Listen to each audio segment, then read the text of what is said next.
मैं हूं वैदिक ऋषि। हमने इस भूमि का नाम भारत रखा राजा भरत के नाम पर, जो धर्म और साहस के प्रतीक थे। यही नाम आज तक जीवित है। मैं हूं पुराणों का भूगोलविद। हमने भारत को जम्बू द्वीप कहा, जहां जम्बू वृक्षों से भरपूर भूमि थी। प्राचीन काल में पूरी धरती को इसी नाम से विभाजित किया जाता था। मैं हूं आर्य परंपरा का विद्वान। उत्तर से दक्षिण तक फैली इस भूमि को हमने आर्यावर्त कहा। यहाँ धर्म, ज्ञान और संस्कृति का वास था। मैं हूं फारसी यात्री। हमने सिंधु नदी को हिंद कहा और इस भूमि को हिंदुस्तान। यही नाम सदियों तक चलता रहा। मैं हूं यूनानी भूगोलविद। हमने सिंधु नदी को इंडोस कहा और पूरी भूमि को इंडिया। यही नाम ब्रिटिश काल में आधिकारिक बन गया। मैं हूं प्राचीन व्यापारी। भारत की सोने जैसी भूमि के कारण हमने इसे सुवर्ण भूमि कहा। सोने, मसालों और धन की धरती। मैं हूं अरबी नाविक। हमने इस धरती को अल हिंद कहा। सागर, मसाला, व्यापार और ज्ञान की भूमि। मैं हूं फारसी इतिहासकार। हमने इस देश को हिंद कहा, जो सिंधु नदी से निकला नाम है। मैं हूं पुराणों का कथावाचक। इस उपमहाद्वीप को हमने भरतखंड कहा, राजा भरत की विशाल भूमि। मैं हूं चीन का भिक्षु यात्री। हमने भारत को जिहोनगना कहा, ज्ञान और आध्यात्मिकता की भूमि के लिए। मैं हूं प्राचीन चीनी इतिहासकार। हमने भारत को यिंगतू कहा, महान धर्म, संस्कृति और व्यापार की भूमि। मैं हूं सुश्रुत 600 ईसा पूर्व का शल्य चिकित्सक। मैंने नाक, कान और त्वचा की सर्जरी विकसित की, जिसे आज प्लास्टिक सर्जरी कहा जाता है। मेरी पुस्तक सुश्रुत संहिता में 300 से अधिक शल्य तकनीकें लिखी हैं। यही भारत की सर्जरी परंपरा की नींव है। मैं हूं चरक आयुर्वेद का आचार्य। 100 ईसा पूर्व मैंने लिखा था कि बीमारी का इलाज सिर्फ दवा से नहीं होता है। शरीर, मन और भोजन, तीनों का संतुलन जरूरी है। मैंने सिखाया कि हर पौधा दवा है और हर भोजन औषधि बन सकता है। मैं हूं प्राचीन भारत का नेत्र चिकित्सक। 800 ईसा पूर्व हम मोतियाबिंद की सर्जरी करते थे। एक पतली सलाई से आंख की धुंधली परत हटाकर दृष्टि वापस लौटा देते थे। इस तकनीक ने हजारों लोगों की रोशनी बचाई।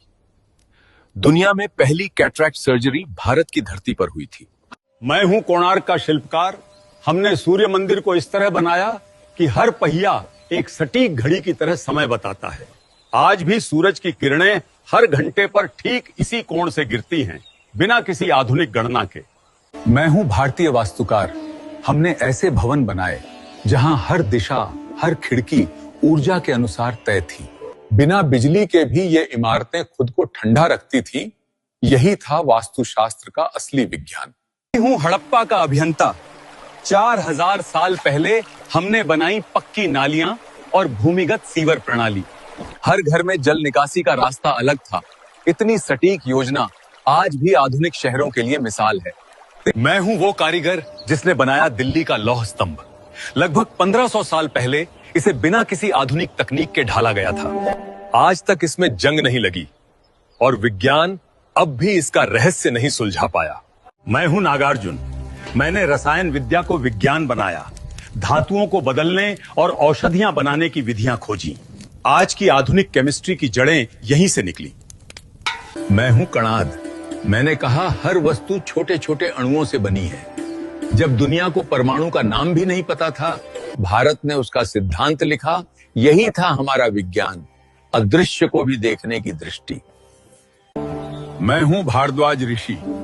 मेरे ग्रंथ विमान शास्त्र में वर्णन है कि मानव उड़ना सीख चुका था। ऐसे यंत्र जो आकाश में, जल में और पृथ्वी पर चल सकते थे। आज के वैज्ञानिक इसे एरोडायनामिक्स का प्राचीन रूप मानते हैं। मेरा नाम है राजा राममोहन राय। मैंने 1829 में सती प्रथा को रोका ताकि स्त्रियों को फिर से जीने का अधिकार मिले। मैं हरविलास शारदा हूं। 1929 में मैंने बाल विवाह निषेध कानून बनाया ताकि बचपन मुस्कुरा सके। मैं सावित्रीबाई फुले हूँ।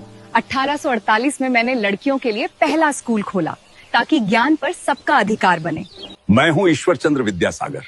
मैंने 1856 में विधवा पुनर्विवाह कानून बनवाया ताकि हर स्त्री को सम्मान मिल सके। मैं हूं मौर्य सम्राट अशोक। 3री शताब्दी ईसा पूर्व में मैंने सारनाथ पर एक धर्म चक्र की स्थापना की।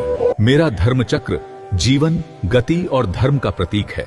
इसमें 24 तीलियां हैं साहब। हर तीली एक मूल्य दर्शाती है। इन 24 तीलियों में हैं सत्य, संयम, न्याय, करुणा और परिश्रम। ये बताती हैं कि जीवन में ठहराव नहीं, निरंतर आगे बढ़ना ही धर्म है। सदियों बाद यही चक्र भारत के झंडे में आया।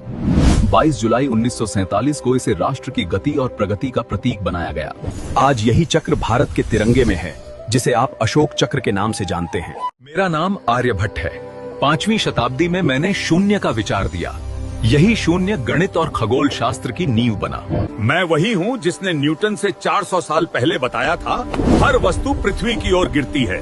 जरा मेरा नाम बताओ कमेंट में। मैं हूँ सुश्रुत। जब दुनिया शरीर को छूने से डरती थी, तब हमने सर्जरी करना सीख लिया था। मेरा नाम चरक है। मैंने चरक संहिता लिखी, जहां हर पौधे को दवा की तरह समझा गया। मैं हूं पाणिनि। मैंने संस्कृत व्याकरण को सूत्रों में बांधा। आज भी दुनिया की कई भाषाएं उसी संरचना पर बनी हैं।